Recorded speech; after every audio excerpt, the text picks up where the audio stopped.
युवा जन आंदोलन का अंकुर फूटा, जिसे बापू के भारत दौरे ने भी एक नई चेतना के साथ सींचा। और देखते ही देखते पूरा देश शोषणकारी सत्ता के खिलाफ प्रत्यक्ष कार्रवाई के लिए एकजुट हो गया। शासन के प्रति इस अप्रतिम अस्वीकृति से बौखलाए वाइसराय इरविन ने भारतीय नेताओं के समक्ष गोलमेज सम्मेलन का प्रस्ताव रखा, लेकिन अधिराज्य की घोषणा के बिना इसका हिस्सा बनने से बापू ने साफ इनकार कर दिया। 1930 के उदय के साथ रावी के तट पर पहली बार तिरंगा लहराया, जिससे देश में सविनय अवज्ञा की नींव पड़ी।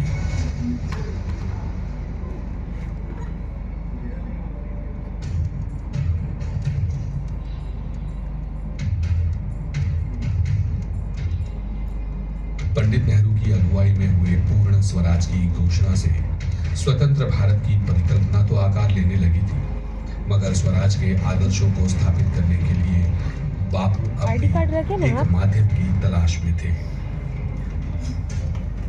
वे एक ऐसा प्रतीकात्मक साधन खोज रहे थे जो मौलिक हो मगर उतना ही प्रभावशाली हो, कुछ ऐसा जिससे हर कोई परिचित हो और जो भारतीयों की जड़ों से जुड़ा हो।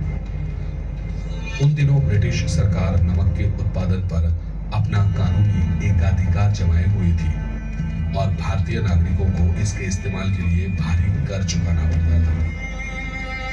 किसी बुनियादी वस्तु के लिए भी भारतीयों को अंग्रेजी शासन पर इस प्रकार निर्भर देख गांधी जी की खोज अंततः नमक पर आकर समाप्त हुई। बापू का यह चयन उनकी सूझबूझ और प्रतिभा का उत्कृष्ट प्रमाण था। उनके अनुसार हवा और पानी के बाद नमक मनुष्य की सबसे बुनियादी जरूरत की सामग्री था।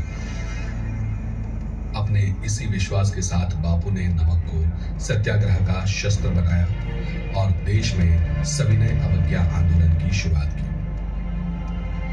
12 मार्च 1930 की सुबह साबरमती आश्रम से बापू की ऐतिहासिक दांडी यात्रा का आरंभ हुआ और अगले 24 दिनों तक दांडी की ओर उनकी यह कूच जारी रही। न केवल राष्ट्रीय पत्रकार व समर्थक बल्कि पूरे विश्व की निगाहें छड़ी के सहारे तेजी से बढ़ते इस सरल व्यक्ति पर जमी थी। जहां से भी वे गुजरे वहां लोगों का हुजूम उनके साथ आकर जुड़ने लगा। रास्ते में जो शब्द उन्होंने कहे उनकी गूंज ब्रिटिश साम्राज्य के सुदूर कोनों तक सुनाई दी।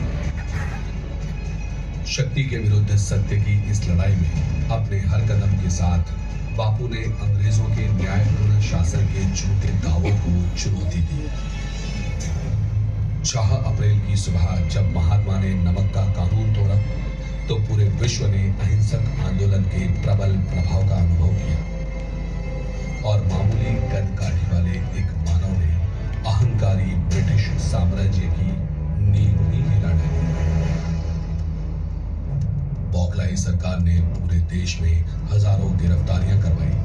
अनेक प्रदर्शनकारियों को निर्मम हिंसा का सामना करना पड़ा, लेकिन अपनी पूरी ताकत के बावजूद सरकार बापू की सरल कल्पना से उठी इस आंधी को रोक न सकी।